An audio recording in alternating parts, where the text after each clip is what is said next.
반갑습니다, 여러분. 오늘 제가 이 예배당에 들어와서 앉아 있는데 음식 냄새가 기가 막히네요. 그래서 너무 음식 냄새가 맛있어서 이 설교를 하는데 유혹을 느껴보기는 진짜 오래간만인 것 같아요. 잘 오셨습니다. 우리 잠깐 기도하고 말씀 같이 시작하도록 하죠.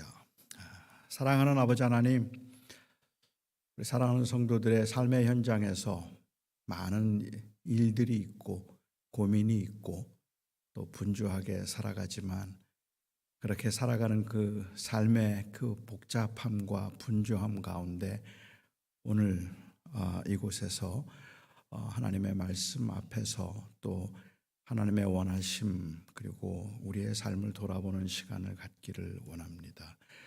이제 제가 준비한 설교를 시작하려고 합니다. 주님, 이 설교가 곧 하나님의 말씀은 아닐진데 주께서 도와주시고 함께 하심으로 설교를 하는 저나 설교를 듣는 모든 회중이 바로 우리에게 말씀하실 하나님께 주목할 수 있게 하여 주시옵시고 또 곤고하고 피곤한 가운데 살아가는 성도들에게 주의 성령께서 참 말씀을 통한 진정한 위로가 있게 하여 주시옵소서. 오직 하나님만 홀로 영광 받으시기를 원하며 예수 그리스도의 이름으로 기도합니다. 아멘.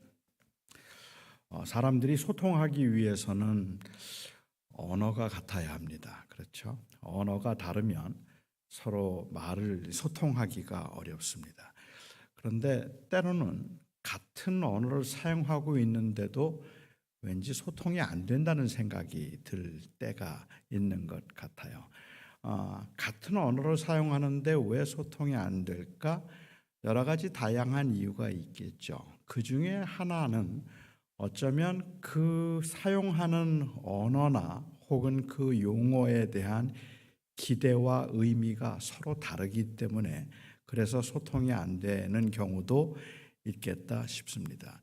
게리 챕맨이라고 하는 분이 쓴 사랑의 5가지 언어라는 그 책에 보면 사람들은 똑같이 사랑한다는 말을 사용하고 있지만 그 사랑에 대한 기대가 다르기 때문에 혹은 그 의미가 다르기 때문에 한 사람은 정말로 사랑한다고 말하고 있는데도 다른 사람은 사랑을 느낄 수 없는 그러한 경우들이 있다고 말했습니다. 아마 어쩌면 믿음도 그렇지 않을까라는 생각을 하게 돼요. 우리가 교회에서 아주 많이 사용하는 단어가 있다면 믿음일 텐데 그런데 이 성경에서도 믿음은 다양한 의미로 사용되었는데 우리는 이 믿음을 너무 지나치게 획일화시켜서 마치 한 가지 의미가 있는 것처럼 그렇게 생각하는 경우들이 있기 때문에 똑같이 믿음이라는 말을 쓰고 있음에도 불구하고 소통이 잘 안 된다는 생각을 할 수 있을 것 같습니다. 믿음으로 삽시다. 우리는 믿음으로 삽니다. 믿습니다. 나는 왜 이렇게 믿음이 없을까요? 믿겠습니다. 믿음으로 기도하라. 그냥 믿기만 하라. 이 모든 말들이 사실은 어떤 문맥에서 또 어떤 의미로 사용되었는가에 따라서 조금씩 달라질 수 있는데 우리는 너무 같은 의미로만 생각하고 있기 때문에 오해가 많지 않을까라는 생각을 합니다. 성경에서 이 믿음이라는 단어가 다양한 의미로 사용되고 있다면 이 믿음의 의미가 무엇일까 하는 것을 이해하기 위해서 먼저 한번 시도해 볼 만한 것은 믿음의 반대말은 뭘까 하는 것부터 한번 생각해 보면 어떨까 싶습니다. 여러분들이 생각하실 때 믿음의 반대말은 뭘까요?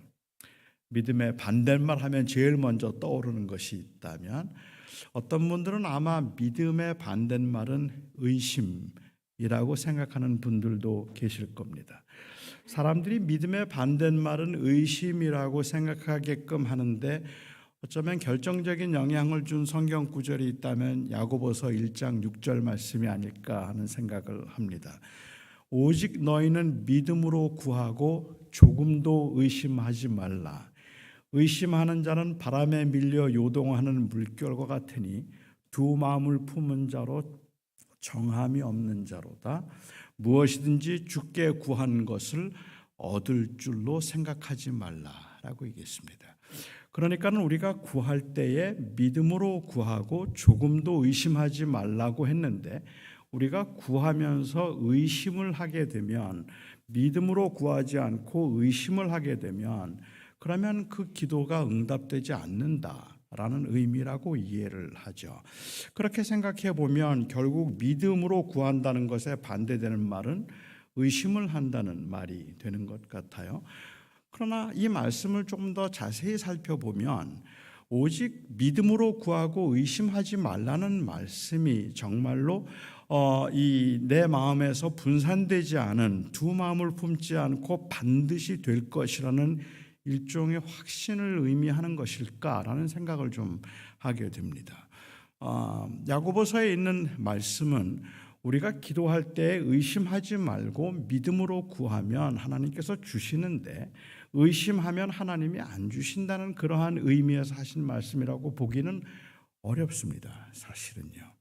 만약에 이렇게 본다면 의심의 반대말로서의 믿음이란 결국은 정신통일입니다. 된다, 될 것이다. 하나님 주실 줄로 믿습니다. 주셔서 감사합니다라고 하는 일종의 자기 확신, 때로는 심지어는 자기 최면에까지 이를 수 있는 그러한 그 정신통일이 믿음이라고 볼 수 있는데, 야고보 사도가 이 말을 한 배경을 보면 우리가 무엇이든지 구할 때 하나님 앞에 의심하지 말고 주세요라고, 주실 줄로 믿습니다라고 마음을 통일시키면, 그리고 의심하지 않으면 하나님이 주신다라는 말은 아닌 것 같아요. 왜냐하면 1장 6절을 말씀하시기 이전에 5절 말씀을 보면 사실은 우리가 무엇을 구해야 할지가 미리 결정되어 있기 때문에 그렇습니다. 야고보서는 고난 중에 있는 사람들에게 쓰신 편지예요. 고난 가운데 있으면서 왜 하나님이 나에게 이런 고난을 주시는지, 왜 내 인생을 이렇게 버겁게 만드시는지 잘 이해가 되지 않거나 아니면 답답할 때, 그때 너희는 하나님 앞에 지혜를 구하라라고 얘기하죠. 그 하나님이 고난을 주신 이유가 뭘까? 이 고난을 어떻게 극복하면 좋을까? 그 고난 가운데 나는 어떻게 살아야 되나? 하는 이러한 것들에 대해서 잘 알 수 없거나 혼란스러우면 너희는 꾸짖지 아니하시고 후히 주시는 하나님 앞에 지혜를 구하라. 그런데 이 지혜를 구할 때 조금도 의심하지 말고 믿음으로 구하라 라고 이야기했습니다. 그러면 여기에 조금도 의심하지 말라는 이야기는 내가 구한 것은 반드시 주실 것이라는 확신을 이야기하고 있는 것이 아니라 사실은 하나님의 선하심에 대한 믿음입니다. 그러니까 내가 고난 가운데 있으면서 왜 내가 이런 고난을 당하는지 하나님 앞에 지혜를 구할 때 하나님이 선하신 하나님이시라는 그 하나님의 선하심을 의심하지 말아라. 하나님의 선하심을 의심하면 다 흔들린다. 그건 아무것도 남는 게 없다고 해서 13절, 14절, 17절 넘어가면서 하나님은 회전하는 그림자도 없으신 분이라서 하나님이 얼마나 신실하시고 선하신 분인가 하는 것을 강조하고 있는 것을 우리가 볼 수 있습니다. 그러니까 내가 구한 것을 된다고 말하면 주신다는 말을 하는 것이 아니라 혼란스럽고 힘들 때 하나님 앞에 지혜를 구하는데 하나님 왜입니까? 어떻게 해야 됩니까? 라고 물을 때 의심하지 말아야 되는 것은 하나님의 선하심, 그 선하심을 의심하지 말라는 이야기겠죠. 요한복음을 보면, 야고보서를 보면 믿음의 반대말이 의심인데, 그런데 요한복음을 보면 믿음의 반대말은 의심이 아니라 불신입니다. 그러니까 요한복음에 나와 있는 다른 그 바리새인들이나 다른 종교 지도자들과 그리고 제자들의 차이를 요한은 거듭 이야기를 하고 있는데, 그 궁극적인 차이가 무언가 하면 제자들도 의심했어요. 심지어는 세례 요한조차도 예수님께서 사역을 하시면서 가난한 자들과 함께 하시고 병자들을 고쳐주시고 자기처럼 하나님의 나라가 임할 것이라는 심판을 말하거나 아니면 이 땅에 그 하나님의 공의를 드러내는 일들을 하지 않으셨기 때문에 예수님이 세상 죄를 지고 가는 어린 양이라고 하나님의 계시를 받아서 고백했고 증언했던 세례 요한조차도 감옥에 있으면서 예수님께 사람들을 보내서 묻죠. 정말 메시아십니까? 아니면 우리가 다른 분을 기다려야 됩니까? 하고 묻습니다. 이건 일종의 의심이라고 말할 수도 있지 않겠습니까? 그렇다면 세례 요한도 그랬고 제자들도 마찬가지였어요. 제자들도 굉장히 혼란스러워서 예수님에 대해서 얼마나 자주 오해를 했는지, 예수님께서 오병이어의 기적을 베푸셨을 때는 다른 사람들과 마찬가지로 그들도 예수님을 왕으로 삼고 싶었고, 그들이 원하는 것을 좀 얻어낼 수 있는 그러한 이 땅에 있는 동안에 부귀와 영화를 누리기를 원했는데 주님이 그 길을 가지 않으셨기 때문에 도대체 주님은 왜 그러실까라는 것을 의아스럽게 생각했던 적이 있었단 말이죠. 그런데 이 제자들하고 종교 지도자들에게 차이점이 있다면, 제자들은 아직까지 하나님이 무엇을 원하시는지, 예수님이 누구인지에 대해서 아직은 찾아가고 있는 프로빙 프로세스에 있었다면, 그렇다면 이 종교 지도자들의 경우는 처음에는 그렇게 예수님이 정말로 메시아일까에 대한 의문을 가졌지만, 시간이 지나면서 그들은 예수님이 메시아일까 아닐까에 대한 고민보다 오히려 예수님은 메시아가 아니어야 된다는 입장을 취하게 됩니다. 그러니까 요한 복음의 어떻게 보면 클라이맥스라고 할 수 있는 사건이 예수님께서 죽었던 나사로를 살리신 사건이거든요. 예수님께서 죽었던 나사로를 살리셨을 때 그때 많은 사람들이 열광했고, 그리고 이 제자들은 예수님을 왕으로 삼으려고 했어요. 예수님이 정말로 메시아일까를 고민하고 있던 그들은 예수님께서 죽었던 나사로를 살리시고 모든 백성들의 마음이 예수님을 향하는 것을 보고, 아, 저분이 진짜 메시아겠구나라는 그러한 생각이 있었는지 없었는지 그건 잘 모르겠지만 그들은 그 사건 때 마음의 결심을 합니다. 죽여야겠다. 자기들의 기득권의 기득권을 침해하고, 그리고 지금 자기들이 누리고 있는 그 컴포트 존을 무너뜨리려고 하는 저 예수는 메시아인가 아닌가가 아니라 그는 메시아가 아니어야 했습니다. 왜냐하면 그가 메시아면 자기들이 위험해지니까. 그래서 그를 죽이기로 하죠. 이런 상태를 불신이라고 부릅니다. 그러니까 어떤 사람들은 내가 누리고 있는 현재 내 삶에서의 그 풍요로움이나 넉넉함이나 나 스스로 내 인생을 행복하게 만들 수 있다는 그러한 그것이 환상이라고 할지라도 그런 확신을 가지고 살아가는 사람들의 입장에서 나는 하나님을 안 믿겠다는 이야기는 아직까지 하나님을 잘 모르겠다는 그러한 의심이 아니라 나는 그 하나님을 믿지 않기로 했다는 말입니다.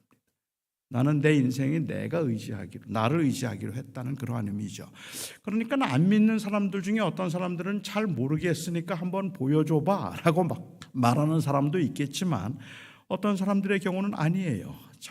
전혀 관심이 없는, 나는 전혀 관심이 없는, 안 믿기로 정한 경우, 이 경우는 믿음의 반대말은 불신이죠. 요한복음에서는 불신을 믿음의 반대말로 소개를 하고 있습니다. 히브리서에 보면 믿음의 반대말은 보는 것이라고 그렇게 합니다. 그래서 믿음은 보지 못하는 것들에 대한 실상이라고 이야기를 하죠. 우리가 바라는 것이 믿음이다. 다시 말하면 믿음이라고 하는 것은 그냥 눈앞에 나타난 현상을 따라가는 것이 아니라 약속을 따라가는 것이 믿음이다. 따라서 믿음이라고 우리가 믿는다고 이야기할 때 그 말의 의미는 우리에게 주어진 현상에 대한 냉철한 분석에 의해서 그것을 따라가는 것보다 오히려 하나님께서 하신 그 약속을 붙들고 따라가는 것, 그것이 바로 믿음이다라고 이야기를 해서 믿음의 반대말은 눈에 보이는 것들이에요. 오히려 믿음의 반대말은 믿음이라는 것은 보이는 것들이 아닌 하나님의 약속이고, 그리고 믿음은 보이는 것들이라고, 그래서 믿음의 반대말 그렇게 이야기하고 있죠. 로마서나 갈라디아서를 보면 믿음의 반대말은 뭘까요? 로마서나 갈라디아서를 보면 믿음의 반대말은 행위입니다. 사람이 행위로 구원을 받는 것이 아니라 믿음으로 구원을 받는다라고 이야기를 하고, 오직 믿음을 강조해서 행위가 아닌라고 이야기할 때 여기에 행위라고 하는 말의 의미는 결국은 자기 스스로 무언가 공적을 세울 수 있어서 하나님의 사랑을 받게 되는 것이 아니라 인간은 아무것도 거기에 컨트리뷰트 할 수 있는 것이 없음에도 불구하고 하나님께서 그냥 그 은혜로 우리를 구원하셨다는 그 의미가 믿음이죠. 그러니까 믿음으로 구원을 받는다는 말은 그 하나님 앞에 설 때 인간에게는 아무것도 자랑할 것이 없다는, 이게 어떤 혈통에 의해서라든지 아니면 어떤 종교적인 이 경륜에 의해서라든지 직분에 의해서라든지 은사에 의해서라든지 혹은 능력에 의해서라고 말한다면 어느 정도 그것이 컨트리뷰션이 될 수만 있어도 그것은 믿음으로가 아닌 행위라고 얘기할 수 있는데, 이게 아니라 오직 믿음으로만 된다. 그런데 믿음으로만 구원을 받는다고 말했던 그 의도는 반드시 믿어야만 그 믿음이 구원에 이르게 만드는 그 요소가 된다는, 다시 말하면 그 믿음이 material cause가 된다는 이야기를 하고 있는 건 아니에요. 그런데 우리는 그걸 잘못 이해하고 있는 경우들이 굉장히 많은 것 같아요. 믿음으로 믿음으로 구원을 받지 않는다는 말, 즉 행위로 구원을 받는 것이 아니라 믿음으로 구원을 받는다고 이렇게 이야기를 하고 있는데, 오늘날 교회 안에서는 믿음이 또 다른 하나의 행위가 되어버렸다는 말입니다. 그래서 그 믿음을 자랑하기 시작하고 믿음이 있는가 없는가 하는 것으로 다른 사람들을 판단하고 분별하는 그러한 경우들이 있다는 말이죠. 사람들이 구원을 받는 게 정말로 믿음으로 구원을 받을까요? 믿음이 우리가 구원을 받도록 만드는데 기여할 수 있는 것들이 있을까요? 없습니다. 제가 믿기에는 우리는 믿음으로 구원을 받는다고 말하지만 그 믿음이 우리를 구원할 수 있는 어떤 효력이 있는 것은 아닙니다. 갑자기 이단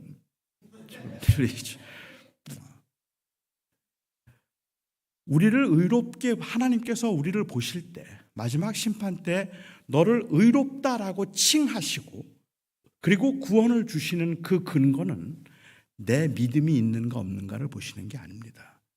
하나님께서 우리를 의롭다고 받으시는 것은 그리스도의 순종 때문입니다.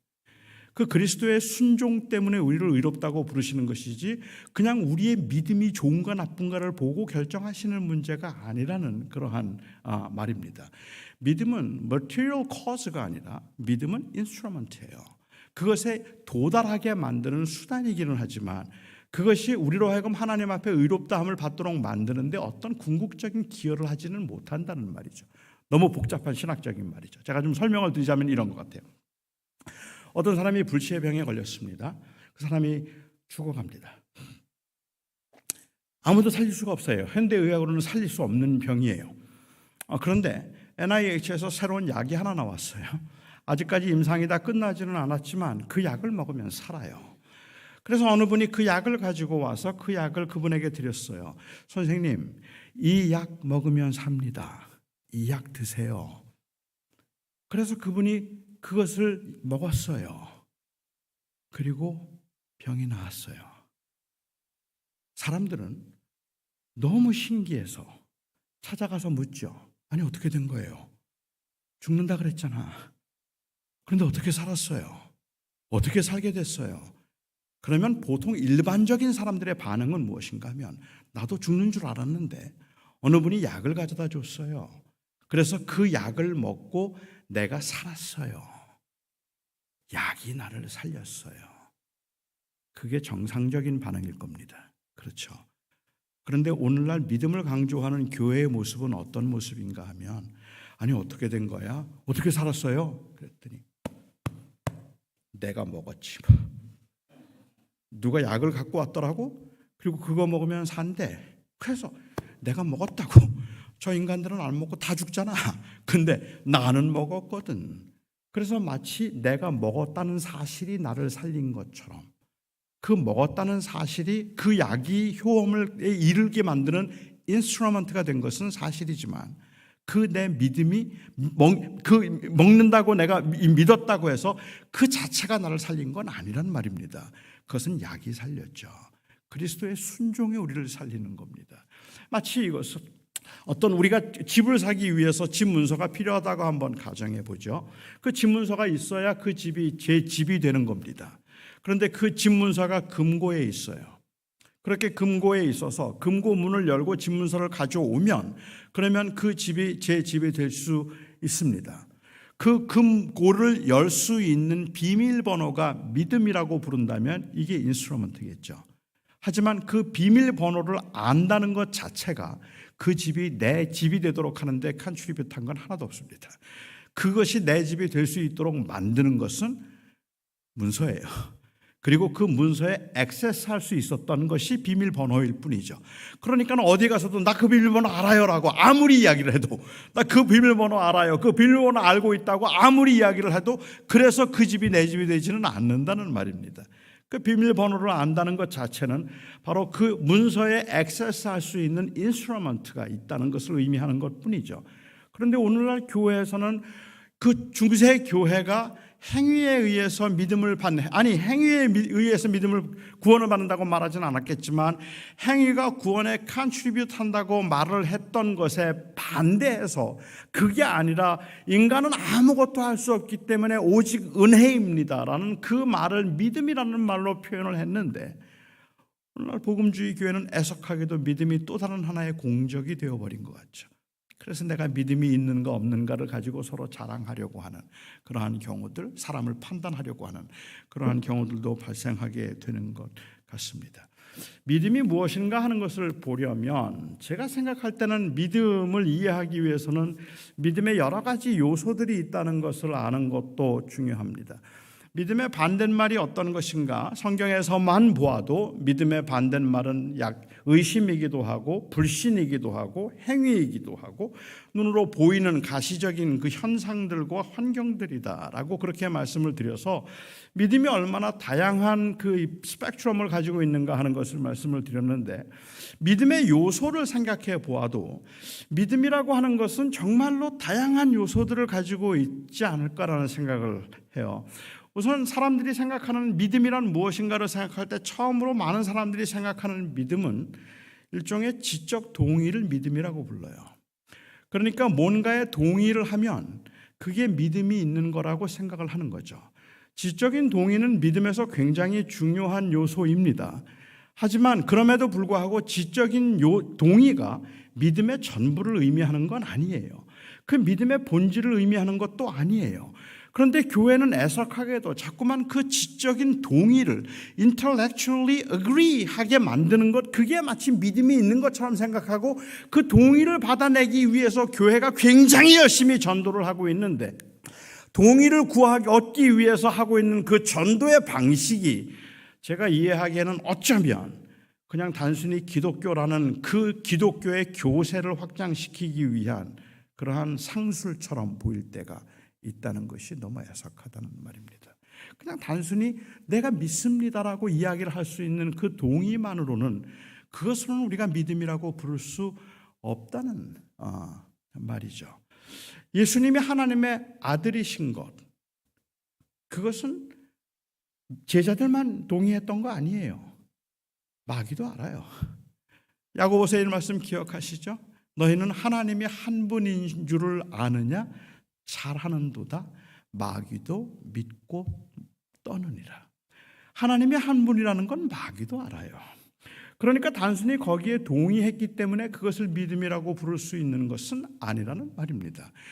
예수님께서 이 땅에 오셨을 때 가이사랴 빌립보 지방을 지나가시다가 예수님께서 한번 제자들에게 물으시잖아요. 사람들이 나를 누구라고 생각하느냐? Who do people say that I am? 어떤 사람은 세례 요한이라고 말하고 어떤 사람은 선지자라고 말하고 어떤 사람은 예레미야라고 말합니다. 이건 굉장한 칭찬이에요. 주님이 만족하실 수 없었어요. 그래서 주님께서 다시 물으시죠. 그래, 그럼 너희는 날 누구라고 생각하느냐? Who do you say that I am? 그리고 베드로가 그 유명한 고백을 합니다. 주는 그리스도시요 살아계신 하나님의 아들이십니다. 이 고백이 주님을 기쁘시게 했어요. 그래서 주님께서는 바요나 시몬아 내가 복이 있다 말씀하시고 내 그 고백 위에 교회를 세우겠다고 주님께서 말씀하셨습니다. 그리고 나서 주님께서는 비로소 고난에 관한 이야기를 하셨거든요. 그 고난에 관한 이야기를 하셨더니 베드로가 깜짝 놀랐어요. 내가 조금 전에 주는 그리스도시여 살아계신 하나님의 아들이라고 하나님의 아들이라고 말하는데 왜 고난을 얘기해요? 왜 죽음을 이야기해요? 하나님의 아들이 어떻게 고난을 당하고 어떻게 죽어요? 그게 이해가 되지 않았죠. 그래서 주님을 붙들고 항변하여 가로되라고 한글 성경은 부드럽게 번역을 했지만 조금 직역을 하자면 He set him aside, 옆으로 불러냈어요. 그리고 and rebuked him, 야단을 친 거예요. 주님 앞에. 내가 조금밖에 뭐라 그랬어요? 하나님 아들이라 그랬잖아요. 그런데 자꾸만 죽는다 그러고 자꾸 고난당한다 그러고 그러면 우리가 맥 빠져서 따라다니겠어요? 주님, 이럴 때일수록 힘을 내야지. 상황은 어렵지만 믿음으로 그냥 내가 주님은 살아계신 하나님의 아들이라고 고백했잖아요. 그러면 우리가 멋있게 한번 가는 거지. 자꾸만 왜 자꾸 죽는다 그러고 왜 자꾸 힘들다 그래요? 아마도 베드로는 칭찬받았던 후니까 이렇게 말하면 주님께서 또 칭찬해 주실 줄 알았을지도 몰라요. 맞아, 네 말이 맞다. 내가 하나님의 아들인데 자꾸 마음이 심란해져서 나도 모르게 자꾸만 고난에 관한 이야기 했구나. 미안하다. 네 말을 듣고 나니까 힘이 나네. 뭐 이거 기대했을까요? 아니에요. 주님께서는 오히려 베드로에게 말씀하시더라. 사탄아라고. 사탄아, 네가 하나님의 일을 생각하지 아니하고 사람의 일을 생각한다 했습니다. 왜 그랬을까? 적어도 같은 사건을 기록하고 있는 마태복음의 기록에 보면 마태복음에서 예수님이 하나님의 아들인 것을 제일 먼저 인정한 존재는 마귀예요. 사탄이기 때문에 그래요. 예수님이 공생애를 시작하시기 전에 광야에서 시험을 받으시죠. 40일 금식하신 후에 시험을 받으시는데 마귀가 찾아옵니다. 마귀가 찾아와서 예수님을 시험하면서 말하기를 네가 하나님의 아들이거든 이 돌을 명하여 떡덩이 되게 하여 먹으라. If you are the son of God, make this stone bread and eat. 하나님의 아들이면 이 돌을 명하여 떡덩이 되게 먹으라. 이 말의 의미는 사실은 내가 하나님의 아들인 걸 한번 증명해 봐, 이런 뜻이라고 보기가 어려워요. 그렇게 본다면 예수님께서 돌을 떡으로 만들어 드시면 되는 거예요. 예수님이 하나님의 아들인 것을 증명할 수 있는 최고의 방법이잖아요. 아닌가요? 예수님이 지금 마귀가 찾아와서 하나님의 아들이야? 그럼 이 돌 한번 떡으로 만들어 봐. 예수님은 하나님의 아들이십니다. 돌을 떡으로 만들어 드시는 거예요. 그러면 마귀가 뭐라 그럴까요? 하나님의 아들이라면 이 돌을 떡을 띄게 한번 만들어 봐. 예수님은 하나님의 아들이시니까 돌을 떡으로 만들어 드셨어요. 그러면 마귀가 뭐라 그러죠? You must be the son of God. 하나님의 아들이네. 이걸 증명할 수 있는 길 아닌가요? 그런데 이게 왜 시험이죠? 이게 왜 유혹이죠? 만일 예수님께서 40일 금식하기로 하셨는데 38일째 되는 날 마귀가 찾아와서 이렇게 시험했다면 이거는 유혹이에요. 아직 이틀 더 금식하셔야 되니까. 하지만 마귀가 찾아온 것은 금식 후예요. 금식 다 끝나고 난 다음에 마귀가 찾아서 유혹을 했고 마귀가 떠나자마자 예수님께서는 천사들이 바로 와서 수종을 들었더라. 천사들이 수종을 들었다는 말은 먹을 걸 갖다 드렸다는 말이죠. 그날 드셨어요. 바로 마귀가 떠나자마자. 그렇지 않으면 41일 금식이 되니까. 그러니까 그날 드신 거예요. 그런데 이게 왜 유혹이죠? 금식 끝났는데 안 드시면 되잖아요. 어떤 분들은 그러세요. 그건 마귀가 시켰으니까. 마귀가 시키는 대로 하면 마귀의 부하가 된다? 시키는 대로 하라는 대로 하면 그러면 부하가 된다? 글쎄요. 저는 그 논리가 조금 유치하다는 생각이 들긴 해요. 그럴 수 있었는지는 잘 모르겠지만 제가 어릴 적에는 그렇게 놀았어요. 제가 어릴 적에 초등학생 때 그때는 친구들이 와서 그래. 뭐 묻었네 어디? 나한테 인사했으니까 이제부터 내 부하다. 그러면 그게 너무 억울해가지고 하루 종일 쫓아다니면서 뭐 묻었다 절대로 안 쳐다봅니다. 쳐다보면 부하가 된다고. 뭐 그런 건가요? 예수님께서 하나님의 아들이면 돌을 떡덩이 되게 먹으라고 했더니 주님께서 하나님의 아들이시기 때문에 돌을 떡덩이 되게 먹었어요? 마귀가 말하죠. 내가 시킨 대로 했으니까 이제부터 내 부하네. 그러면 주님께서 막 억울해하시면서 또 속았다고 뭐 이러는 건가요? 아니잖아요. 하나님이 하나님의 아들임을 보여줄 수 있는 최고의 기회잖아요. 마귀는 하나님의 아들임을 인정하고 있는 겁니다. 그리고 돌을 떡으로 만들어 먹으라는 이야기는 왜 고난의 길을 가려고 하느냐는 거예요. 사람이 하나님의 아들인데 하나님의 아들로 영광 가운데 남아있으라. 왜 십자가의 길을 가려고 하느냐? 그래서 십자가의 길을 가지 말고 그냥 영광 중에 영광을 누리며 살라는 의미에서 하나님의 아들이신데 You are the Son of God, aren't you? 그런데 왜 이 길을 가려고 합니까? 영광 가운데 계세요. 능력 가운데 계세요. 그리고 주님은 그것을 물리치셨죠. 그래서 그 시험에서 마귀는 지속적으로 하나님의 아들이라면 예수님은 계속 대답을 사람이라고 대답을 하시죠. 사람이 떡으로 살 것이 아니다. 그러니까 지금 베드로가 했던 그 말은 결국은 마귀가 했던 말과 똑같은 말이에요. 왜 고난의 길을 가려고 하십니까? 왜 죽음의 길을 가려고 하십니까? 영광 중에 계시죠. 만일 그날 예수님께서 돌을 떡으로 되게 하여서 잡수셨다면 예수님의 3년 공생의 가운데 고난 없습니다. 그렇죠. 제자들과 길을 걷다가 제자들이 배고파서 먹을 것 가지러 마을로 들어가면 주님은 풀을 뽑아서 곱창전골 만들어 드시면 돼요. 제자들과 함께 걸어가시고 사흘길을 걸어가더라도 주님께서는 축지법을 사용하시면 그러면 하나도 안 힘들어요. 십자가 위에서 창으로 찌르고 못으로 박지만 하나님의 아들의 신적인 능력을 발휘하시면 소리를 질러 아라고 말하지만 하나도 안 아파요. 고난 없어요. 하지만 사람으로서 주님이 온전히 그 고난의 길을 다 가셔야 했습니다. 지금 마귀가 얘기하는 것은 하나님의 아들인데 왜 그 길을 가려고 하느냐는 하나님의 아들에 대한 동의를 지금 구하고 있는 거죠. 그러니까는 그냥 단순한 지적인 동의만을 가지고 우리가 그것을 마치 믿음이라고 말한다면 그건 아니죠. 청년들이 저한테 가끔 물어요. 목사님은 UFO를 믿으세요? 그래요. 그러면 저는 믿는다 그래요. 저는 UFO를 믿거든요. UFO라고 하는 말을 그냥 말 그대로 Unidentified Flying Object, 정체불명의 비행 물체, 그걸 믿는다는 거. 사진이 찍혔으니까 그게 외계로부터 왔는지 아니면 뭐 그게 다른 어떤 우주에 있는 것인지 그건 몰라요. 그런데 그냥 뭐 사진에 찍혔으면 있겠지 뭐. 그러니까는 정체불명의 비행 물체, 그게 러시아 건지 미국 건지 아니면 독일 건지 who knows. 그렇지만 그건 있겠다고 나는 생각한다라고 그냥 그렇게 우스갯소리로 이야기를 해요. 저는 비록 UFO를 믿는다고 말해도 UFO에 관한 기사가 타임지에 전면을 다 장식해도 저는 안 읽습니다. 관심 없습니다. 저는 한 번도 UFO를 내가 볼까 싶어서 창문을 열고 밖을 내다본다든지 아니면 어디에 UFO 사진 찍혔다는 말을 듣고 그것을 찾아가서 탐사를 한다든지 한 번도 그런 적 없습니다. 내가 믿는다는 말의 의미는 그냥 단순히 opinion일 뿐이에요. I think so. 하나님을 믿는다는 많은 사람들의 하나님에 대한 그 믿음이 지적인 동의만을 이야기한다면 그냥 opinion이에요.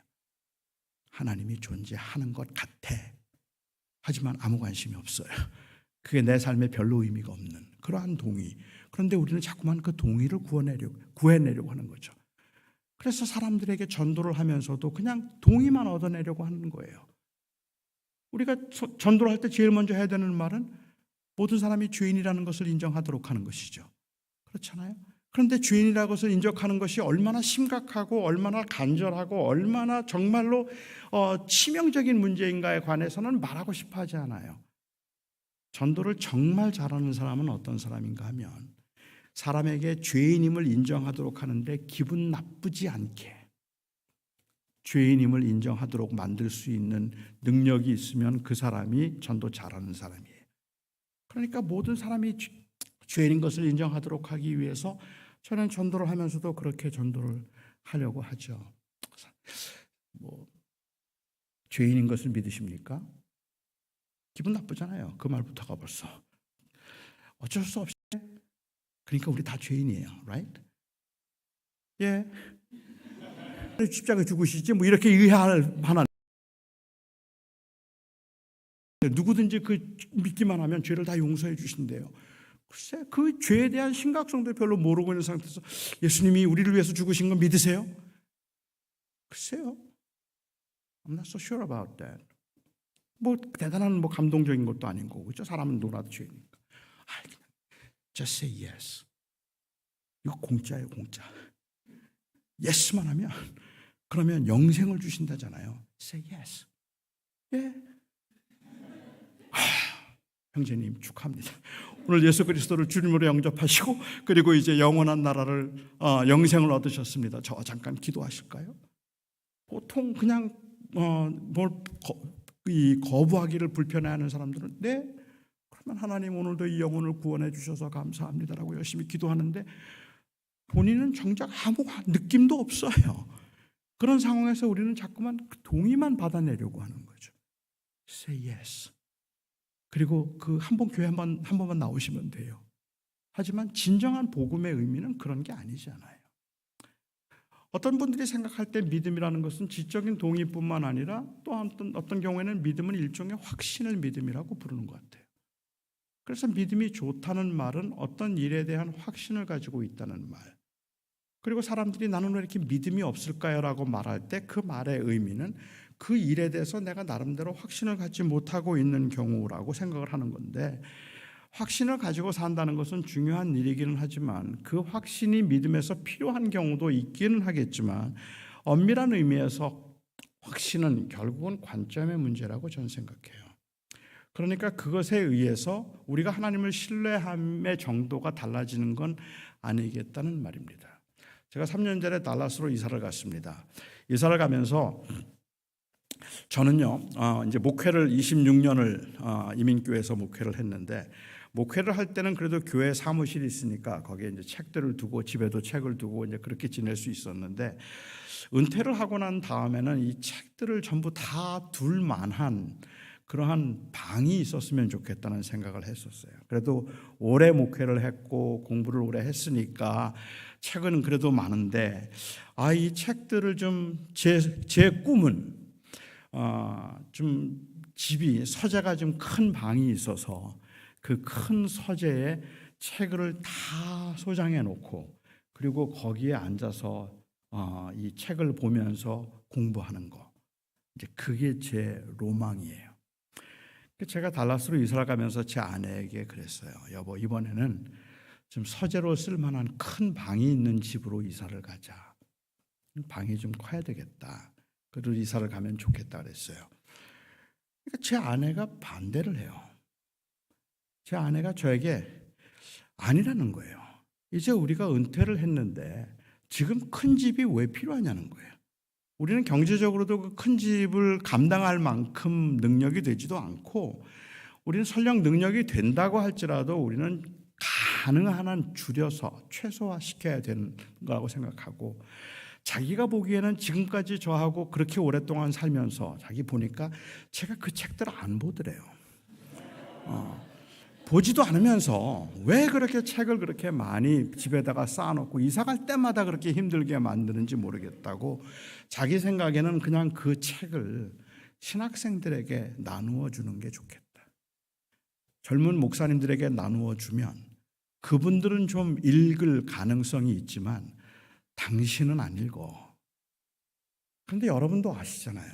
책은 남 주고 나면 꼭 읽을 일이 생기잖아요. 그래서 아니야, 이거 읽게 될 거야. 언젠가 읽을 거야. 그리고 저는 사실은 그 책을 안 읽어도 그 책들 안에 둘러싸여서 그 방에 앉아있는 저의 모습을 생각하면 그야말로 환상적이거든.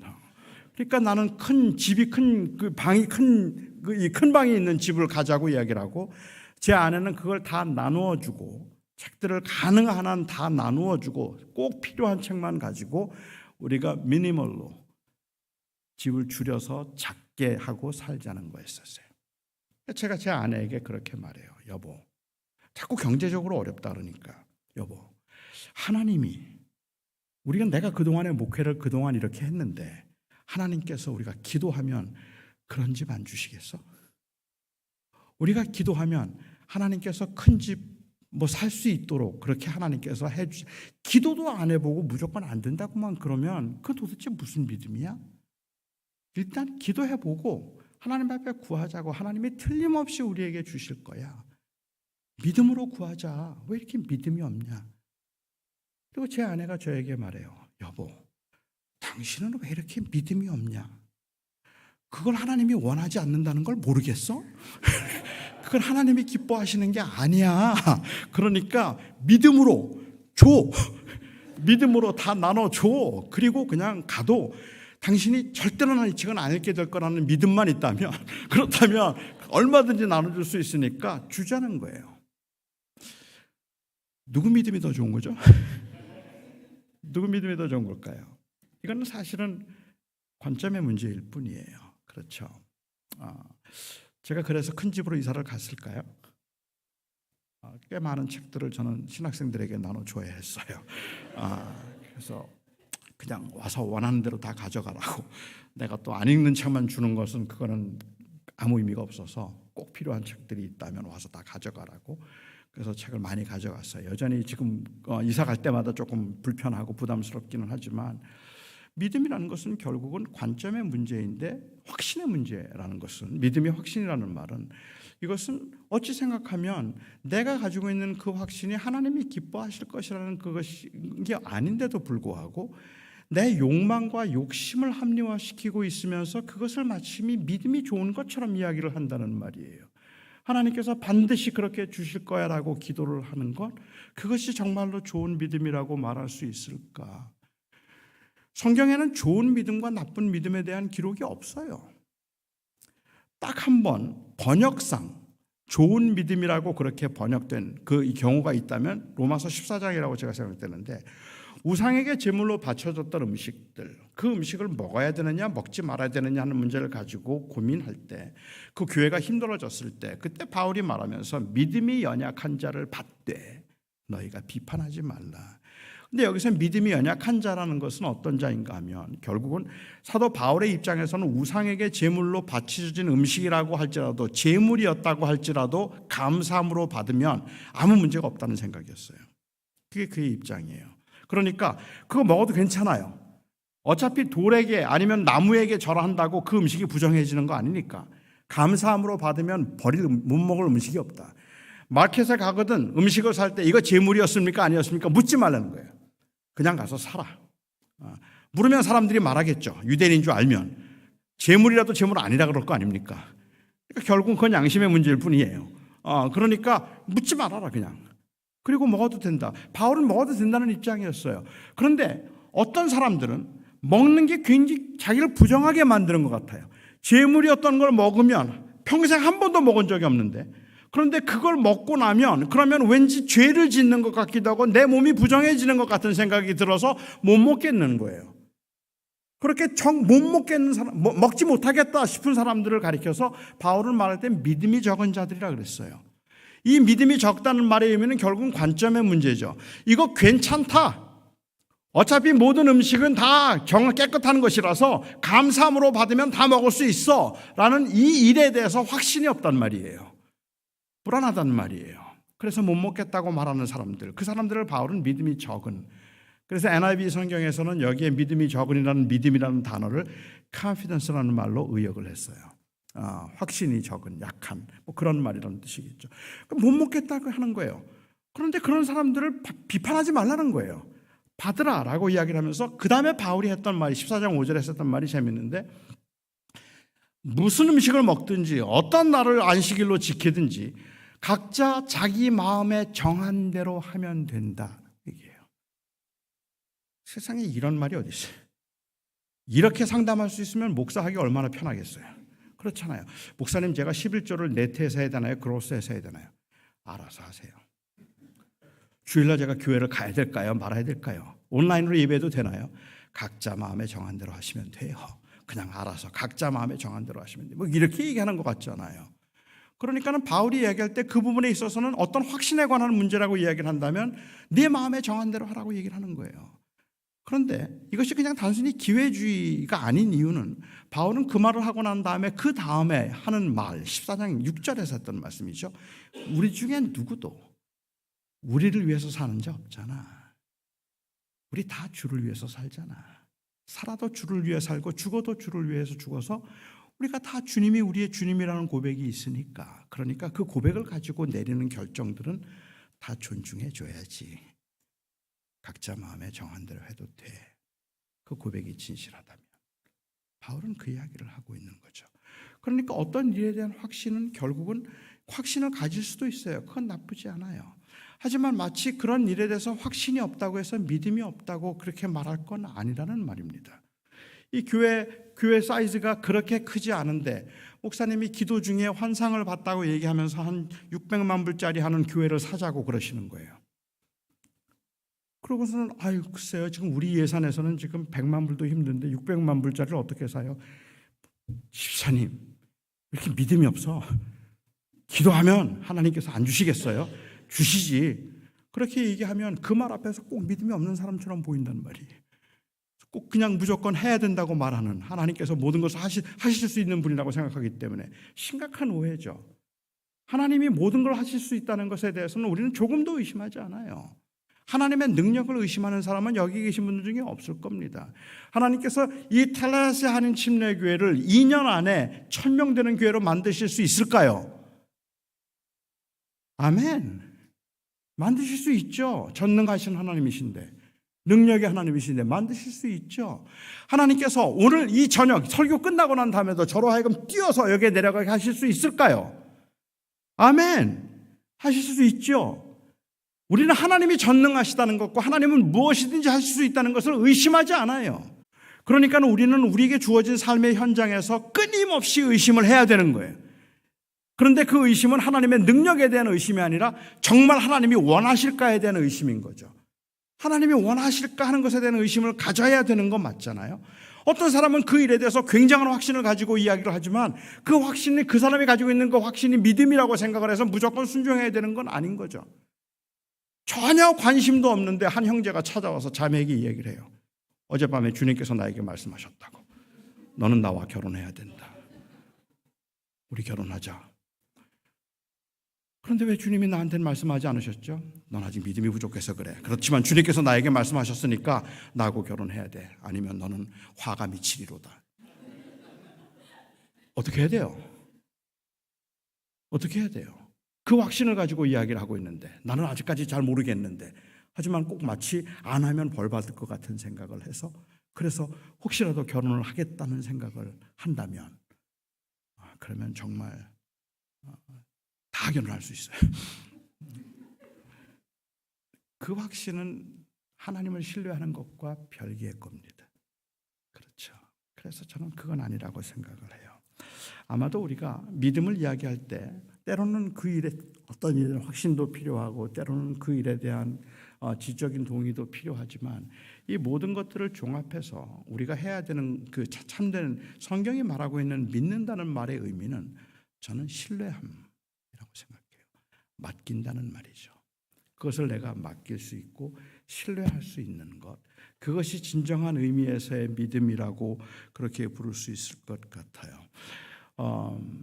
제가 오늘날 이 믿음을 단순히 지적인 동의로 보고 신뢰를 하지 않고 있는 그 상황에서도 믿음이 좋다고 말하고 있는 이 안타까운 모습은 조금 진부한 예이긴 하지만 옛날에 저희가 들었던 예처럼 제가 지금 줄을 잡고 있는 거예요.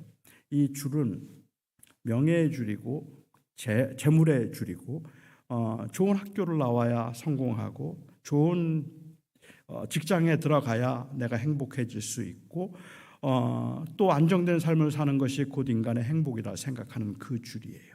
그래서 그 줄을 잡으려고 애를 썼고 꼭 붙잡고 있어요. 그런데 누군가 와서 말해요. 그 줄 끊어집니다. 그 줄은 썩었어요. 그 줄은 머지않아서 얼마 되지 않아서 끊어집니다. 그런데 그 줄이 끊어지고 나면 그 나락으로 떨어지는데 절망뿐입니다. 그 줄에는 소망이 없습니다. 지금은 튼튼해 보이지만 그 줄을 튼튼하지 않아요. 그러면서 다른 한 줄을 내려놔요. 소개하죠. 이 줄을 잡으셔야 돼요. 이 줄이 생명이에요. 이 줄은 우리로 하여금 영원히 살게 하는 줄이고 이 줄은 우리의 인간의 진정한 존엄을 회복할 수 있는 줄입니다. 이 줄을 잡으세요. 충분히 설명을 듣고 난 다음에 오늘날 교인들의 모습은 무엇인가 하면 이 줄이 끊어질 줄 믿습니까? 아멘. 이 줄은 끊어질 줄 믿습니다. 저 줄만이 생명의 줄인 줄 믿고 저 줄을 잡아야 영원히 살 줄 내가 믿습니다. 믿습니다. 그리고 여전히 이 줄을 잡고 있어요. 이 줄을 잡고 그냥 고개를 끄덕여 주는 것, 동의해 주는 것. 저게 생명이에요. 맞아요. 하지만 그것이 내 삶 속에서 전혀 어떤 펑션도 하지 못하는 그냥 동의함으로 인하여서 또 다른 한 줄을 그냥 어떻게 보면 보장해 놨다는 것 정도. 하지만 이 땅에 사는 동안에는 난 이 줄 놓치면 난 죽어요라는 생각으로 그 줄만을 붙들고 있는 모습을 우리 현대 교인들에게서 얼마나 많이 보느냐는 말이에요. 신뢰란 지금 이 줄이 튼튼해서 이 줄은 끊어지지 않을 것 같지만 끊어진다는 말을 믿고 이 줄을 놓고 다른 줄을 잡을 수 있는 것, 그게 믿음이죠. 그게 신뢰죠. 그런 의미에서 저는 믿음이라는 것은 우리에게 정말 예수님께서 하셨던 그 말씀, 성경이 가르치고 있는 인간이 무엇이며 인간의 상태가 어떠하며 또한 그 상태에서 어떻게 우리가 진정한 의미에서의 삶을 살아낼 수 있을까라는 것을 우리에게 가르쳐주고 있는 그 말씀을 전적으로 신뢰해서 그걸 붙들고 살아가는 모습이라고, 그게 바로 믿음이라고 볼 수 있을 것 같아요. 간질병 증상을 보였던 귀신 들린 아들을 두었던 아버지가 있었습니다. 말씀을 우리가 오해하지 말아야 되는 것은 모든 간질 증상은 다 귀신의 역사다. 그것은 굉장히 위험한 발언일 겁니다. 귀신이 들어감으로 인하여서 어떤 경우에는 그 귀신의 역사로 귀가 안 들리게 되는 경우도 있고 말을 못하게 되는 경우도 있었고 이 아이처럼 간질을 앓게 되는 경우도 있게 됩니다. 하지만 모든 간질 증상은 귀신의 역사라든지 모든 그 청각 장애는 귀신 때문이라든지 그렇게 볼 수는 없겠죠. 그것은 그냥 몸이 아파서 생기는 건데 귀신이 들어갈 때 이런 증상도 나타나기는 하는 것 같아요. 그렇게 나타날 때도 있는 것 같아요. 그런데 이 아이에게는 유난히 귀신이 들었기 때문에 그 귀신으로 인해서 간질 증세를 보였던 그러한 경우였던 것 같아요. 아버지가 그 아이 때문에 얼마나 힘들어하고 얼마나 고통스러워했을까 하는 것은 우리가 가히 짐작해 볼 만할 겁니다. 아이 때문에 너무 힘들었는데 그런데 예수님에 관한 이야기를 들었어요. 예수님께서 병자들을 고치시고 가난한 자들을 불쌍히 여기실 뿐만 아니라 주님께서는 귀신도 쫓아내신다는 그러한 이야기를 듣고 예수님께서 혹시 이 아이의 병을 고쳐주실 수 있을까 싶어서 예수님께 찾아왔습니다. 예수님이 안 계셨어요. 굉장히 많이 실망스러웠죠. 그래서 그는 그 제자들에게 이야기를 했습니다. 우리 아들이 이렇게 힘든데 이 아들을 좀 불쌍히 여겨주십시오라고 이야기합니다. 그리고 그 이야기를 듣고 제자들이 이 아이에게서 귀신이 나가기를 위해서 기도했습니다. 그런데 나가지 않았습니다. 저는 제자들도 굉장히 당황했을 거라고 생각해요. 제자들은 능력도 없으면서 지금 이 일을 행하는 것이 아닙니다. 이미 이 제자들은 제가 믿기로는 70인 전도 사역을 나갔을 때 그리고 12명의 사도들이 전도 사역을 나갔을 때 귀신 쫓아내본 경험이 있어요. 병자들을 고쳐본 경험이 있어요. 기적과 이사를 본 적이 있기 때문에 예수님이 안 계시는 동안에 그들이 혹시 그 일을 할 수 있을까 싶어서 그들이 그렇게 기도를 하고 그리고 또한 그 귀신을 쫓아내려고 했는데 쫓아내지를 못했습니다. 예수님을 찾아왔다가 예수님이 없는 상황에서 제자들이 귀신을 쫓아내려고 했는데 귀신이 나가지 않고 아들은 여전히 고난 가운데 있는 그 상태에서 아버지의 실망감은 그야말로 아마 오기 전보다 훨씬 더 심했을 거라고 생각합니다. 그런데 예수님께서 오셨어요. 굉장히 소란스러웠습니다. 무슨 일인가 물었어요. 왜 이렇게 소란스러우냐? 그러자 아버지가 예수님을 보고 달려옵니다. 그 앞에 예수님 앞에 서서 그 아버지가 말을 하죠. 우리 아들이 너무 아프고 힘들어서 이 아이를 좀 고쳐달라고, 귀신 좀 쫓아내달라고 이 아이를 데리고 왔는데 제자들이 고치지 못했습니다. 주님께서는 굉장히 안타까워하시면서 믿음이 없는 세대여 내가 언제까지 너희와 함께하리라고 말씀하십니다. 물론 이 말씀의 의미는 왜 이렇게 이것도 못 고치느냐고 제자들을 책망하셨다기보다는 오히려 그러한 그 고난 가운데 슬퍼하고 절망하고 있는 그 모습에 대한 안타까운 마음이죠. 애절한 마음이었을 거라고 생각합니다. 그래서 그 아이를 데려오라고 했어요. 아이를 데리고 왔습니다. 귀신 들린 아이였으니까 귀신이 예수님을 보자마자 이 아이를 넘어뜨렸습니다. 그 아이가 쓰러져서 죽을 것처럼 거품을 일으키고 막 쓰러져서 증상을 보이기 시작해요. 예수님께서 아버지에게 물었습니다. 언제부터 이 아이가 이렇게 되었느냐? 어릴 적부터입니다. 어릴 적부터 이 아이가 때로는 물속에 때로는 불 속에 자기를 던져서 자기를 죽이려고 스스로 죽으려고 했습니다. 때로는 불 속에 들어가기도 하고 때로는 물 속에 자기를 던지기도 하고 그렇게 생명을 위협하고 있는 그 상황을 계속 겪었던 그 아버지가 이렇게 오랫동안 우리는 힘들었습니다. 그리고 예수님께 말하죠. 할만하시거든. 뭘 하실 수 있거든. 우리를 좀 불쌍히 여겨주십시오. 우리를 좀 불쌍히 여겨주십시오. 할 수 있거든. 할만하시거든. 그리고 주님께서 하셨던 대답이 뜻밖이었어요. 주님께서 말씀하시기를 할 수 있거든이 무슨 말이냐. 믿는 자에게는 능치 못함이 없다라고 말씀하셨습니다. 여러분은 이 말씀이 책망처럼 들리시나요? 할 수 있거든이 무슨 말이냐. 믿는 자에게는 능치 못함이 없다라고 말씀을 하셨습니다. 예수님께서 지금 조금 기분이 나쁘셨나요? 저는 주님은 하실 수 있을 줄 믿습니다. 그러니 주님께서 이 아이를 고쳐 주실 줄, 저 제자들은 다 못 고쳤지만 주님은 하실 수 있다고 나는 확신하오니 주여 내 아들 고쳐 주시옵소서. 고쳐 주실 줄 믿습니다. 이렇게 말했어야 되는데 혹시 할 만하시거든. 할 수 있거든. 우리 아들 좀 고쳐주세요. 그러자 주님께서 조금 기분이 상하셔서 할 수 있거든? 할 수 있거든이 무슨 말이야? 믿는 자에겐 능치 못함이 없다라고 아버지를 책망하신 걸까요? 아버지는 도대체 왜 아들을 고쳐달라고 얘기하면서 할 수 있거든이라고 말을 했을까요? 저는 할 수 있거든이라는 이 말은 어찌 생각하면 굉장히 합리적인 의심이었다고 생각합니다. 왜냐하면 제자들이 못 고쳤잖아요. 아직 예수님이 누구인지 제자들이 누구인지 그 구분을 제대로 할 수 없었던 이 아버지의 심정에서는 제자들이 고치지 못함으로 인한 그 상실과 그리고 실망감을 가지고 있던 그가 예수님을 보면서 혹시 할 수 있거든 말할 만하지 않아요? 주님은 하시겠습니까? 그걸 묻는 것이잖아요. 그렇지 않다면 제가 생각할 때는 어쩌면 너무 간절하게 원한다고 할지라도 그래도 혹시 이게 무리한 요구는 아닐까 싶어서 굉장히 예의를 갖춘 말일 수도 있지 않습니까? 예의를 갖추어서 혹시 괜찮으시다면 그렇게 말하는 경우도 있겠죠. 저도 목회를 하면서 목사님 혹시 괜찮으시다면 좀 제 아들 좀 만나 주시겠어요? 괜찮으시면 저희 집에 한번 오시겠어요? 이렇게 말씀하셨던 그 말이 굉장히 정중한 말인데 그 괜찮으시면이라고 했던 분들이 제가 못 간다 그러면 상처를 더 받더라고요. 왜냐하면 내가 괜찮으시면이라고까지 말했는데도 그런데도 안 오는 어찌 이럴 수 있는가라고 생각하시기 때문에 그런 것 같아요. 이게 예의라면 저는 괜찮으시면 if it is okay with you 라는 의미도 있을 수 있겠죠. 아니면 할 수 있거든이라는 말은 본인의 그 연약함과 그 한계 가운데 저는 절실한 그러한 간절함이 있기는 하지만 그럼에도 불구하고 그 하나님의 원하심에 순종하겠다는 의지도 있지 않을까? 왜냐하면 할 수 있거든이라는 말을 주님도 하셨으니까.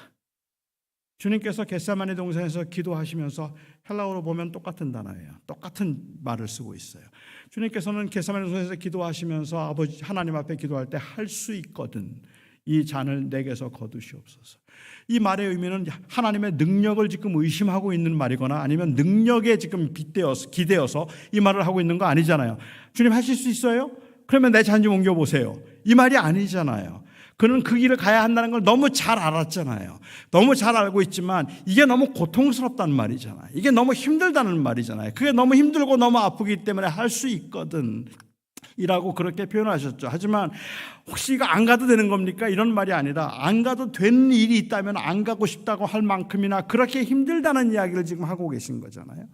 아버지도 그런 입장이겠죠. 할 수 있거든. 그런데 주님께서 오히려 그 말씀을 들으시고는 말씀하시기를 할 수 있거든이 무슨 말이야? 믿는 자에겐 능치 못함이 없다라고 말씀하셨습니다. 이 말도 저는 좀 석연치가 않아요. 믿는 자에게 능치 못함이 없다고 말씀하셨다면 여기 믿는 자는 누구의 믿음을 가리키는 거죠? 믿는 자에게 능치 못함이 없다는 건 지금 제자들 보고 하시는 말씀인가요? 아버지의 믿음은 똑같은 상황이라면 간절한 마음이 똑같은 거라면 제자들이 왜 못 고쳤어요? 제자들이 못 고친 건 믿음이 없기 때문에 못 고친 건데 믿는 자에게 능치 못함이 없다. 그런데 예수님은 믿음이 있기 때문에 예수님은 고칠 수 있지만 제자들은 못 고친다는 그런 말씀을 하고 계시는 걸까요? 결국은 병이 낫지 않게 되었던 그 병을 귀신을 쫓아내지 못하게 되었던 것은 제자들의 문제였다. 이 말씀인가요? 아니면 아버지에게 믿는 자에게 능치 못하다고 말씀하시는 것이 내가 믿는다면 능치 못함이 없는데 내가 안 믿어서 지금 못 고친 거야. 그 말을 하고 계시는 건가요? 그리고 주님 앞에 섰을 때는 그 말을 듣자마자 내가 믿습니다. 그리고 예수님 앞에 그 믿음이 생긴 건가요? 아니요. 저는 그렇게 보기가 어려운 것이 아버지의 절규예요. 오히려 믿는 자에게는 능치 못함이 없다고 그렇게 말씀하시니까 무슨 이유인지 아버지는 크게 소리를 질렀어요. 크게 소리를 지르면서 말하기를 I believe, I believe. 내가 믿습니다. 내가 믿습니다. 여기서 멈췄어야지. 그 다음에 뭐라 그래요? I believe, so help my unbelief. 그러니까 믿는단 말이에요. 안 믿는단 말이에요. 내가 믿사오니 나의 믿음 없음을 도와주소서라고 그렇게 고백을 해요. 내가 믿사오니 나의 믿음 없음을 도와주소서. 내가 지금까지 혹시 하실 수 있거든요 말했으니까 믿음이 부족해서 제가 그렇게 말한 거니까 좀 용서해 주세요. 내가 믿습니다. 이 말을 하고 있는 걸까요? 내 잘못한 것 좀 용서해 주세요. 뭐 이런 말이라고 보아야 될까요? 아니면 이 아버지가 가지고 있는 정말 그 믿음을 가지고 살아가려고 하는 사람들의 실존적인 모습을 이야기하고 있는 것이라고 보아야 되지 않을까? 여기에 믿는 자에게 능치 못함이 없다고 하신 주님의 말씀은 내가 믿음만 가지고 있다면 무슨 병이든지 다 낫는다는 이야기를 하고 계시는 게 아니죠. 사도 바울이 고백했던 것처럼 내게 능력 주시는 자에서 내가 모든 것을 할 수 있다는 그 고백이 사실은 우리가 내게 능력 주시는 자에서 내가 모든 것을 할 수 있다고 그렇게 고백했던 바울의 고백이 오늘날 너무 많은 교회에서 너무 많은 교인들에게는 사실은 자신들의 욕망의 합리화로 사용되는 경우들이 너무 많단 말입니다. 바울은 지금 내가 원하는 것들 능력 주시는 자에서 다 할 수 있다고 이야기하고 있는 거 아니기 때문에 그래요. 오히려 바울은 말하기를 내가 궁핍에 처할 줄 알고 빈궁에 처할 줄 알고 가난에 처할 줄 알고 내가 풍부에 처할 줄도 알아서 이 모든 일에 내가 일체의 비결을 배웠다. 일체의 비결을 배웠고 내가 자족하기를 배웠노니 내게 능력 주시는 자 안에서 내가 모든 것을 할 수 있느니라. 오히려 지금 그가 말하고 있는 그 모든 것을 할 수 있다는 말의 의미는 자족이에요. 내가 원하는 건 다 얻어낼 수 있다는 이야기를 하고 있는 거죠. 어떤 경우에도 나는 자족하기를 배웠다라고 얘기합니다. 하지만 이 자족에 대해서도 오해가 너무 많은 것 같아요. 여러분들은 정말로 그 여러분들의 현재의 상태에 자족하십니까? 자족은 상태에 대한 만족이 아닙니다. 상태에 대한 만족이라면 자족은 태만입니다. 그렇잖아요. 지금 여러분들의 자녀들이 그냥 쭉 CCD인데 나는 자족하기를 배웠노니 이대로가 좋습니다. 뭐 그렇게 생각하시나요? 달라스 한인 침례교회에 내가 자족하기를 배웠노니 여기에서 더 크게도 마시고 그냥 이 정도면 저는 만족합니다. 뭐 그건가요? 조금 더 컸으면 좋겠죠. 열심히 좀 전도를 더 해야 되지 않겠습니까? 그렇지 않은가요? 현재 여러분들의 상태에 만족한 저는 지금 제 상태에 자족할 수가 없어요. 저는 제가 조금만 더 건강했으면 좋겠어요. 지금보다 조금만 더 힘이 있었으면 좋겠어요. 제 소셜 시큐리티가 지금보다 조금만 더 나왔으면 좋겠어요. 조금만 더 나왔으면 좋겠어요. 아쉬워요. 바울이 말하고 있는 자족함은 상태에 대한 만족이 아닙니다. 바울이 말하고 있는 그 자족은 하나님의 주권에 대한 만족입니다. 하나님께서 내 삶을 인도해 가시는 한, 하나님께서 나에게 장애를 주신다 할지라도, 하나님께서 나를 건강하게 하셔서 나로 하여금 몇 년을 살게 하시든, 아니면 하나님께서 나로 하여금 가난 가운데 있게 하실지라도, 풍부함 가운데 있게 하실지라도, 부함 가운데 있게 하실지라도 내가 그 모든 일에서 하나님의 주권을 인정하는 법을 배웠노니 내게 능력 주신 자에서 나는 그의 이름을 늘 찬송할 수 있습니다. 그게 바울이 했던 고백이죠. 내가 원하는 건 다 얻어낼 수 있습니다. 그 말이 아니었단 말입니다. 여기에 지금 이 아버지가 하고 있는 그 고백은 내가 믿나이다 나의 믿음 없음을 도와주소서라고 그렇게 고백하고 있는 이 I believe so help my unbelief라는 그 고백을 들으면서 저는 제 모습을 보는 것 같다는 생각이 들어요. 우리는 종종 믿음을 너무 정체된 것이라고 생각을 해서 그래서 내가 믿음이 있으면 안 흔들리는 줄 알아요. 믿음이 있으면, 성숙한 믿음을 가진 사람은 흔들리지도 않고 넘어지지도 않는 사람일 거라고 생각을 해요. 아닙니다. 믿음은 그런 게 아닙니다. 우리는 영원한 하나님의 나라를 바라보고 그 나라에 소망을 두고 살아가지만, 이 땅을 살아가는 동안에 바람이 불고 파도가 치고 그리고 흔들려 넘어질 것 같을 때 우리는 한없이 불안하고 두렵습니다. 어떤 분들이 저를 찾아와서 그렇게 말씀을 하세요. 목사님, 저는 왜 이렇게 믿음이 없는지 모르겠어요. 왜 이렇게 불안한지 모르겠어요. 왜 이렇게 힘든지, 저는 왜 아무리 믿음 생활을 지금까지 30년을 넘게 했는데도 왜 내 믿음은 자라지 않고 여전히 이렇죠? 제가 그분들에게 할 수 있는 대답이, 믿음은 원래 그래요. 그 대답밖에 없어요. 왜냐하면 저는 50년을 믿음 생활을 했고 그리고 30년 이상을 그 사역을 했지만 전 여전히 흔들려요.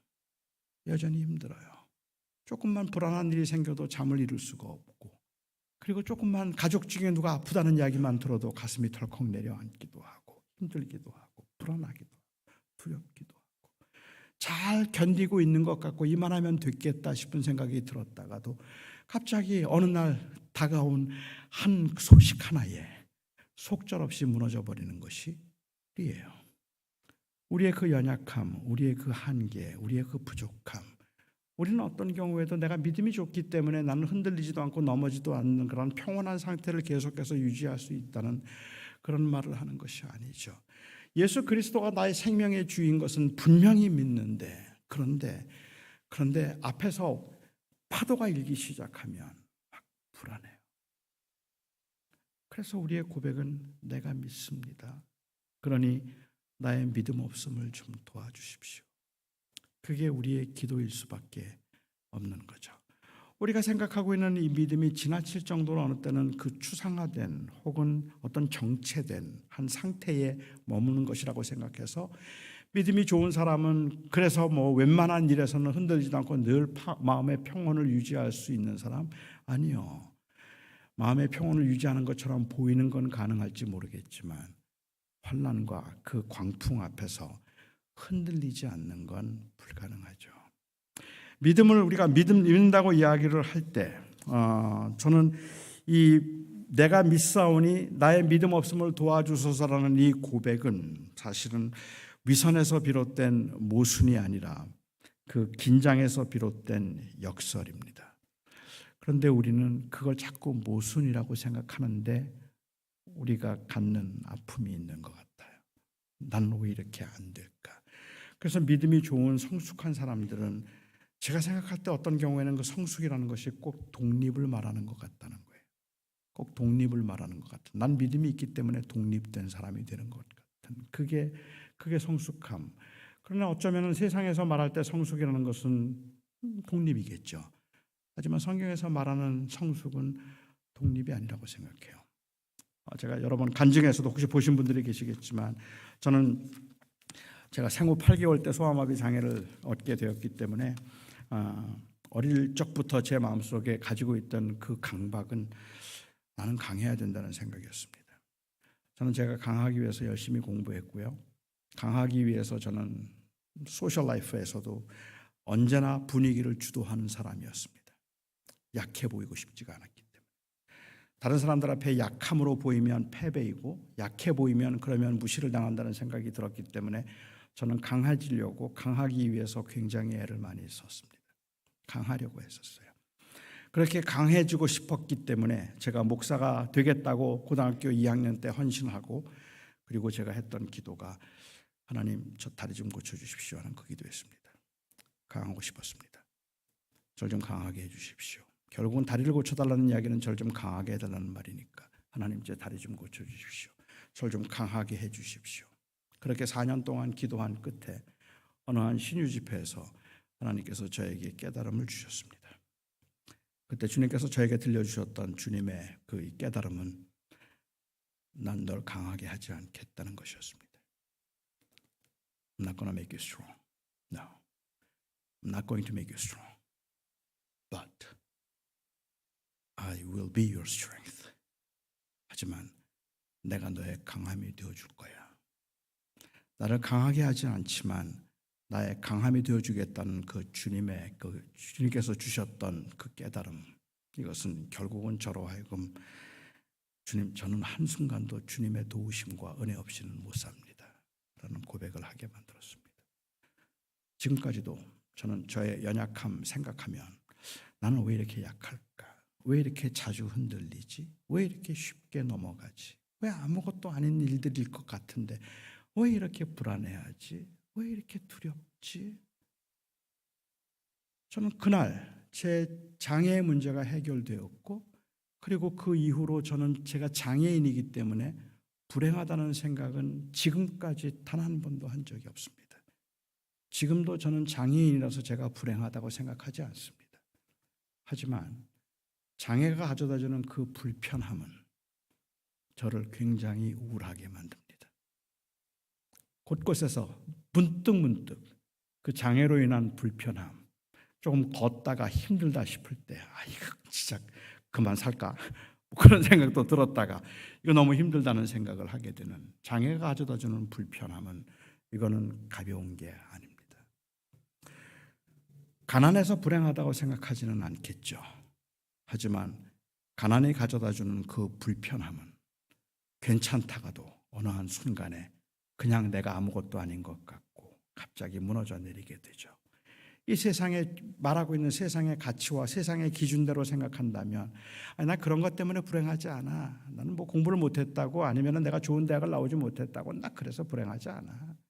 그거는 우리가 가지고 있는 진실한 고백인데, 그런데 그것으로 인하여서 문득문득 종종 우리가 비교되고, 그리고 우리를 누르는 그러한 일들이 생길 때 우리는 괜찮았다가 갑자기 우울해지고, 갑자기 잠을 잘 수도 없고, 갑자기 사는 게 재미가 없어지는 일들을 우리는 경험합니다.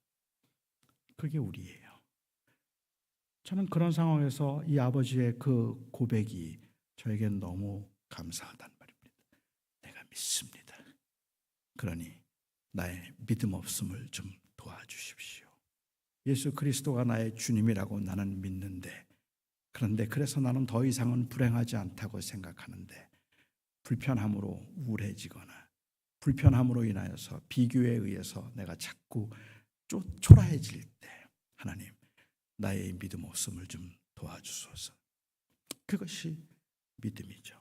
그러니까 믿음이라는 것은 결국은 온전히 성숙한 상태에 이르러서 나 이제 괜찮습니다라고 말하는 것이 아니라, 나는 정말로 괜찮지 않기 때문에 하나님의 도우심이 없이는 전 하루도 못 살겠습니다라는 total dependence가 제가 생각할 땐 참된 믿음이지, independence가 믿음을 의미하지는 않습니다. 그러면 우리에게서 정말 중요한 고백이 있다면, 오늘 이 시간을 제가 마감하면서 드리고 싶은 고백은 우리가 정말로 내가 믿나이다라고 말할 만한 그 믿음의 고백이 있는가입니다. 내가 정말로 믿습니다. 예수 그리스도가 나의 생명이심을 내가 믿고, 아니 전 여러분들에게 그래서 여러분들은 흔들리지 않습니까? 이제 그거 위선 아닙니까? 라는 말을 하는 게 아니에요. 오히려 저는 내가 비록 흔들리고 넘어지긴 하지만 나는 분명히 예수 그리스도가 나의 생명의 주이시며, 내가 하나님 앞에 설날 하나님께서 그리스도의 그 순종을 통하여서 저를 받으실 것을 내가 믿습니다. 믿는 자에게는 능치 못함이 없다고 말씀하셨던 그 말에서 저는 내가 너를 위해서 죽었는데 너 그거 믿을 수 있니? 라는 음성이 들린다는 말입니다. 내가 너를 위해서 죽었는데 너 그거 믿을 수 있니?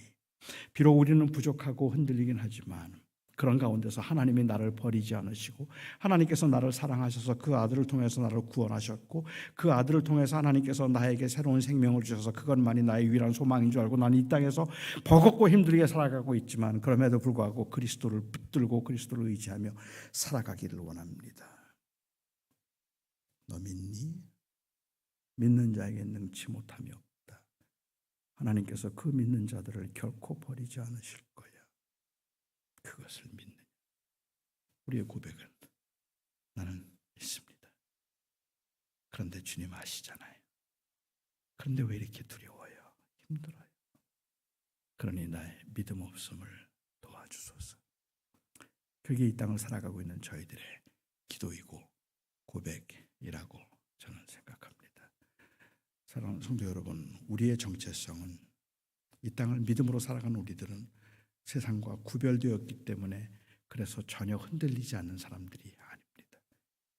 흔들림에도 불구하고 분명한 우리의 고백을 가지고 있는 사람들.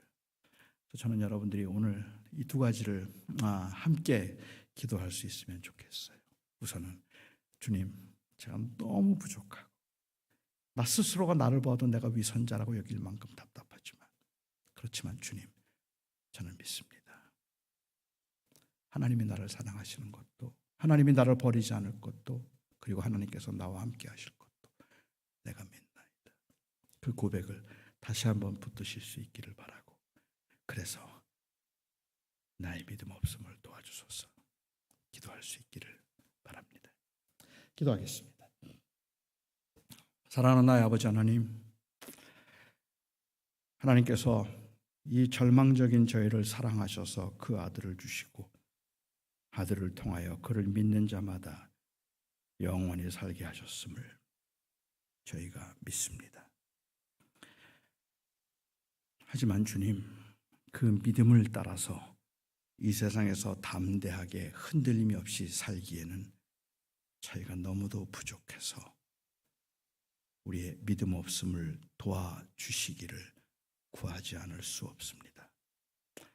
오늘도 저희들이 내가 믿사오니 나의 믿음 없음을 도와주소서라고 했던 그 아버지의 고백처럼 우리가 하나님 앞에 우리가 믿는 바를 좀 더 분명하고 확실하게 붙들 수 있을 뿐만 아니라 흔들림 자체에 우리가 절망하거나 실망하지 않을 수 있도록 오히려 더욱 주를 의지하고 더욱 주님의 품을 파고들 수 있도록 우리의 믿음 없음을 도와주시옵소서. 예수님의 이름으로 기도합니다.